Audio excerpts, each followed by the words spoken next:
this is going to tie into your business. Okay. So, first, would you like to give a little description? Sure. of your business? So for those who don't know, I run a custom software and video production firm called BiteSite, as Hrithik mentioned. So it's basically a split company operationally. The custom software side and video production side don't really operationally do things together. Custom software basically means literally building software specifically for one group or client or whatever, right? So usually custom software is like, let's say you want to set up an e-commerce store, you would go to Shopify and you build a store in Shopify to sell your products, and then you realize Shopify isn't really quite meeting your needs. It's like, it's really great for like 90% of businesses, but for your business, there's something that's missing. One option you would do is you would go to a custom software shop to have them build something specifically for you. So our medium mainly is web applications, but we also dabble in mobile applications. And then the video production side is corporate videos. So training videos, animated explainer videos, testimonial videos, mini documentaries, things like that. So, right. So the question is, Yes. what is the hardest part about running your business? Okay. So a bit of transparency here. So I seeded the Slido questions just to make sure that people wouldn't be afraid to be the first question. This is actually my own question. I didn't think we would ask my own questions. Hardest part about running my business. Okay. There are definitely a lot of tough parts about running a business. And this is, by the way, an idea that I'm starting to get a little bit, not obsessed with, but a little bit interested in. Is that, you guys know how this whole syndrome of like following people on Instagram and Facebook and how it presents a false image of who the people are, right? It's like you get all these like glamour shots on Instagram and they're like living life on the beach every day, but then really behind the scenes, you know, there's a whole lot of like stress and anxiety and all this stuff going on behind the scenes. But what's interesting is that in business it actually happens a lot too. I see it on LinkedIn a lot. Like all we talk about on LinkedIn is all our successes, and it portrays this certain level of success that your company has achieved. And it's not that you're lying about it, but you're not really sharing a lot of the other stuff that you have to deal with in a business. And so I think it's good to talk about this. And so there are a lot of really tough parts about running a business. I think the toughest part right now that comes to mind right now is really fighting the urge to micromanage. You guys might have heard this term, but basically micromanaging means like effectively doing the other person's job. Probably a lot of you guys do this in group work, right? Like you probably have a team and that person's not doing their job, and so you do their work for them, right? In business, you don't want to do that. Like you either fire the person or you find a way for them to make it work, right? Because the reason you have somebody else is you're supposed to operate more efficiently than one person would operate, right? When you run a business for a long time, just yourself, and then you start hiring people, it's really hard to let go of the way you do things, the way you built the business, the successes that you achieved, and all that stuff, right? So it's tough to like tell someone to do something and then find that balance of giving them enough tools that they can actually do their job without micromanaging. That's a really tough thing. Because your tendency is to handhold them. Your tendency is like, if I don't handhold them, they're going to screw this up, right? And you'll basically say like, hey Hrithik, I want you to go program this new screen on this app. It's a form for people to submit their contact information, and I just need you to do that, right? And the tendency will be for me to say, okay, so kind of what you want to do is you want to set up the controller, you have the contact action, you have the model, and then so you don't really think, right? And the reason the tendency is to do that, at least for me, is that you just don't want it to screw up, right? You don't want you to make a mistake and send bad code, and then the really tough part is when I start to get like really big features and really big tasks, because it's like if they go down a wrong path, they will have spent maybe a week or two working on something that's really down the wrong path.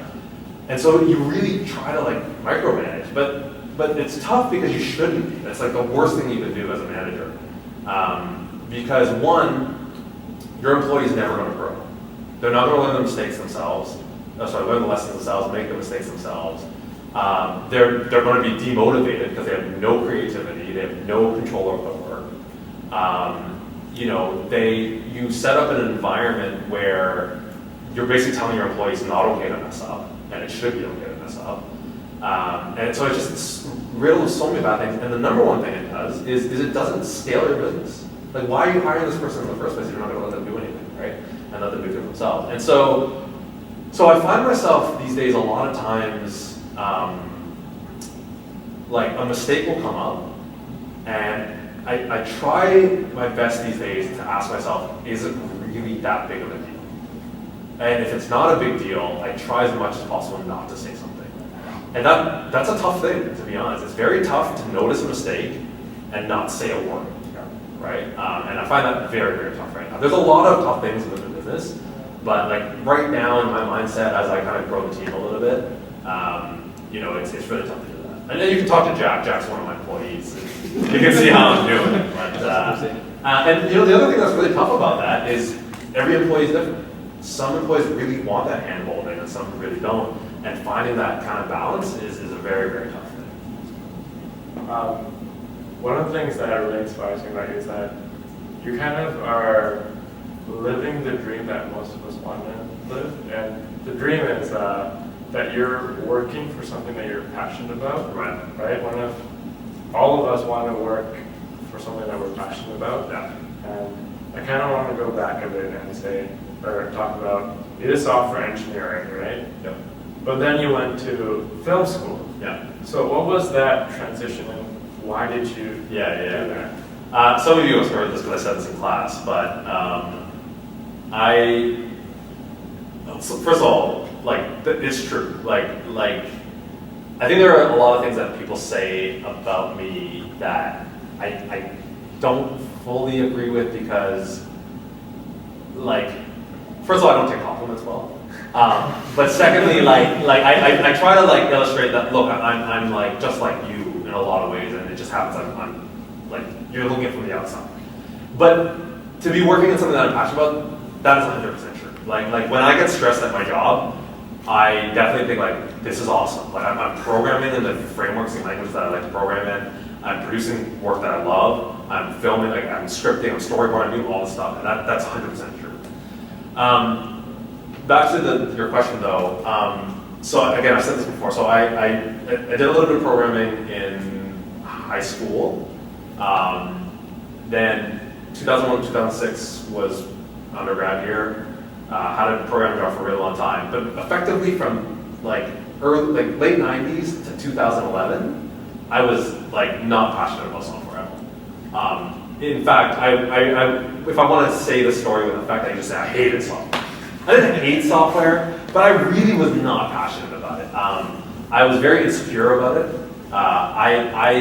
Being around my peers in university, they weren't jerks. It's just I felt very intimidated about all of them because these are the types of people who, by the way, I became later on, but these kind of people who would know about the latest frameworks, know about the latest languages.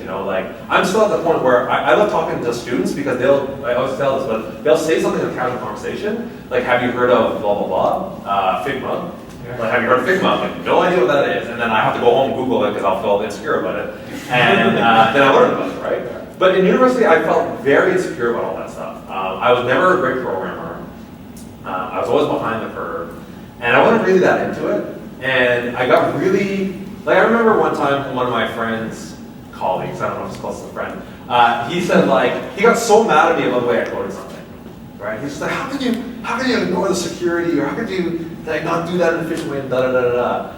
And I remember just being it doesn't matter, man, I'm going to film school. I don't care about this stuff. But it's true, I really didn't enjoy it that much. I was always into stuff that wasn't really software. Don't get me wrong, there were moments that I really enjoyed, but it wasn't, web programming wasn't really that big back then, and it wasn't what it is today, where for those of you, by the way, ever thinking about denouncing web, it's just another medium for programming that's as powerful as any other platform, by the way. That's my defensive web developer talking. But it was very non-feedback based, right? Because I'm sure you guys have done this. You worked on a like CSI project or something like that, and it's like all-nighters and weeks, and your output is like the angle of inclination is 45 degrees. And it's like, what the F?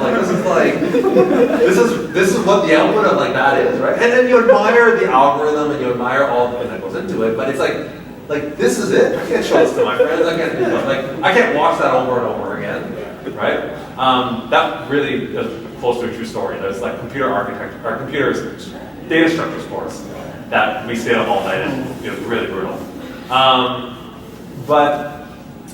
So I just really wasn't into software. And one of my side kind of projects or hobbies was filmmaking. In fact, in high school is when I got the bug. So I used to watch DVDs and watch all the behind the scenes stuff. And I was like, Hollywood seems amazing. Hollywood filmmaking seems amazing. But in high school, I said, like, this is not really realistic. This is like a really crazy thing to pursue. So I said, I'm going to go into software engineering because video games are kind of like movies nowadays, right? Back then, like, you know, Metal Gear Solid was coming out, Splinter Cell, all these things like that, and these are so cinematic. So maybe I'll get into video game program. So that's why I did software. So I kind of went into software a little bit as a secondary thing, and then so I really by third year. So in second year, I filmed a reality series with a couple friends of mine. It was about university life. And my life for 4 months was like go to my co-op job, come home, go there and film and edit like every day for like 4 months. And so I just really into that. And so I said, you know, I'm going to finish my undergrad and then go to film school and try that out. And that's why I ended up going to film school. So, how did you, like, when you're thinking of starting BiteSite? Yeah. How did you mix in like software Those two? video? Yeah. They're not related. They're not like you just don't like think of it as like, oh, you can totally make software and video, but yeah, it's not something that comes like right to your mind. No, right? totally. So how did you come up with that? Yeah, sure. And it's true. I mean, that's why they're still operationally separate companies. And long-term vision, if they do well, split them up into two separate companies. So you mentioned that people aspire to do things that they enjoy, right? And so if you don't get it in your job, I have this like saying that if opportunity doesn't present itself, create your own opportunity, right? And that's ultimately what I did with BiteSite. It's like I'll tell you one of the biggest driving factors for me forming BiteSite. It's very petty, but it's true. It's very true. One of my biggest motivators was I don't feel like I was being recognized at any of my jobs. Like every job I worked, they would pat me on the back and say, Casey, you're such a great programmer, you're doing great things, but nothing would come of it. Like I would never get a promotion, never be moved up, never be put in front of customers. It was always everybody else, right? And so I didn't say like, okay, because of that I'm forming a business, but for sure that's one of the reasons. Like for sure I was like, you know what, no one is giving me any of the recognition that I think I've worked really hard to earn. You were getting the feedback. Exactly, I wasn't getting the feedback, you got it. So I was like I'm never gonna climb the ladder to become CEO. So how do you become CEO? You just start your own business and call yourself CEO. Right? So same thing goes for what we do in the business. Don't get me wrong, part of it was you had to figure out what would make money, what people would actually pay for. But I kind of just threw it out there as everything that I enjoyed doing. So I enjoyed doing programming, I enjoyed doing graphic design, I enjoyed doing photography, I enjoyed doing videography. So when I started BiteSite, that was my first way I advertised it. Now, it was centered around websites. That's why it's called BiteSite. And so I had a thing like you could come to me and build a website, but you could have all these add-on packages. Because I knew like if you wanted a website, you might want photography for that website. You might want videography for that website. You might want graphic design. So I kind of like advertised it that way. And those are all things that I enjoyed doing, right? Like I really tried to make it, it's like, look, I have these skills, and a lot of people are telling me that these skills like they would use, and in my jobs they were doing the same thing. They were using these other skills. So I was like, why don't I just throw it all up there, right? And that's kind of how it happened. And then the second iteration of the website, it wasn't just focused on websites. It was like just here are all the services. It was kind of like a general agency that offered all these services. And then the ones that really stuck were websites and video. So then eventually it whittled down to that.